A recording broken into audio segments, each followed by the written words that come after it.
It's the Church of Jesus Christ.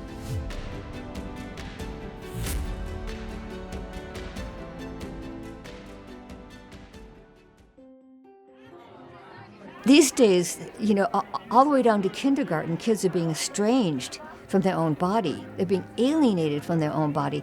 There was a news article of a first grade girl, came home from school and said, "Mommy, my teacher said just because you have boy parts doesn't mean you're a boy. Just because you have girl parts doesn't mean you're a girl. So, Mommy, what am I?" And she literally said, "Mommy, please take me to a doctor so we can find out what I am." It's no longer about protecting biological sex, it's what you think you are. How have we gotten to the point in society where we can't even define what a woman is? Even people with as important a position as that of a Supreme Court justice. Can you provide a definition for the word woman? Can I provide a definition? Mm-hmm. No, Yeah. I can't. You can't? Not in this context. So you I'm not a believe the biologist. meaning of the For the last decade or so, the elites have worked tirelessly to blur the natural lines between male and female in our society. They have declared that a man can transition into a woman and vice versa. Trans women are not women. When you have biological males playing in sports, we don't have fair competition anymore. And then you also have things like women's single-sex spaces, like prisons, restrooms, locker rooms. All of these things, we've opened Pandora's box to let this in so we can be polite. There are some children who do get confused about their gender identity, and these days the culture encourages that gender dysphoria. 80 to 95% of children with gender dysphoria, if they are not administered puberty blockers or cross-sex hormones, that they do eventually become comfortable with their bodies after puberty. Little boys are being told that maybe they were born in the wrong body, little girls, and they are being given the idea that you get to choose your sex. It is absolutely a misnomer to call it gender-affirming care when someone is getting treatment for gender dysphoria, because what you're affirming is a lie and a delusion. You're affirming an idea, and it's fiction. Christine Sneeringer should know. She grew up feeling very strongly that she should have been a boy, not a girl. And this was long before the current transgender craze sweeping major parts of the Western world. I made up a story about my body, and the story went something like this: that God is making people, and He's making lots of people. I don't know what the birth rate at the time was when I was born, but He's making people pretty quickly, right? Almost like Mr. Potato Head meets I Love Lucy, the episode where she's packing the chocolates in a chocolate factory and there's a conveyor belt of chocolate, and God is like making people so fast that He can't keep up. And so when it got to me, He grabbed from the wrong bin. I ended up a girl. I should have been a boy. And He just wasn't paying attention. I slipped through the cracks, basically. That was the story I made up because I believed my gender was a mistake. I wanted to be a boy. I felt much more comfortable with boy things. But really what led to her gender confusion were a number of factors in her childhood.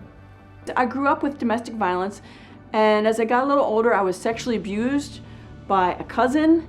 I wanted to cover up any shred of femininity there may have been left, which I don't think there was much.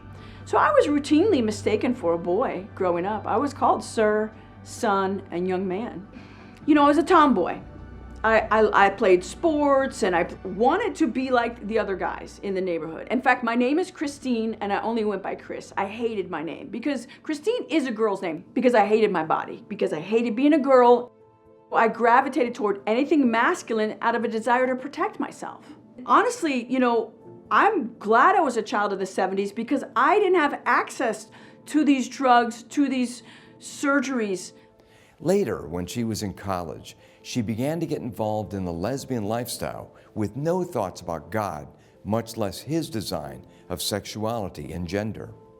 I had given up on God, and I was settling into a gay identity. I was in a relationship with a woman, and I believed that this is who I was, this makes me happy, And I really wasn't looking for God, but I found myself the opportunity to play softball, and I didn't really care that they were Baptists. I just loved sports. And I even swore on the field and threw my glove because I was trying to win, and they were more interested in glorifying the Lord, and I was like, we gotta win, They didn't come to me and said, you listen, this is a church team and you gotta be like one of us.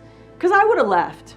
They loved me, they prayed for me, they knew something was up, and so it was over a period of time. It wasn't instant.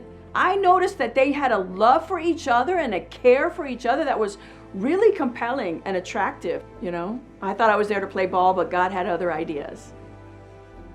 So when I came to faith as a young adult, I still hated my body, but there was a passage in the Psalms, Psalm 139, where it talks about that God knit me together in my mother's womb.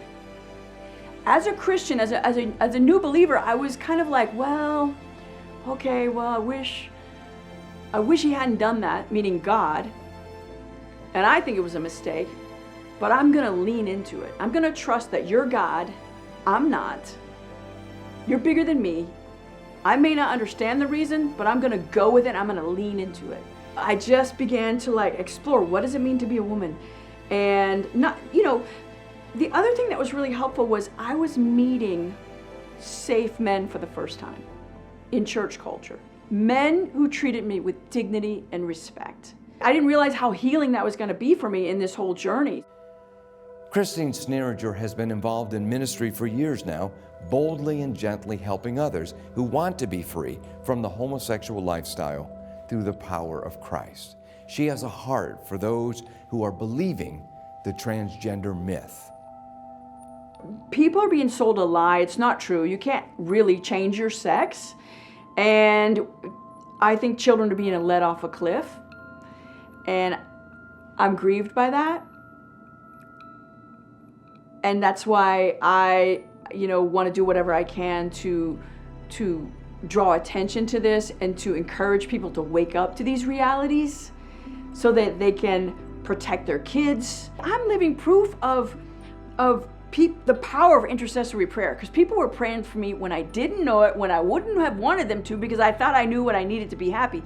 In my arrogance, I would have said, I'm good, I'm fine, But what I love is I serve a God who leaves the 99 to go after the one.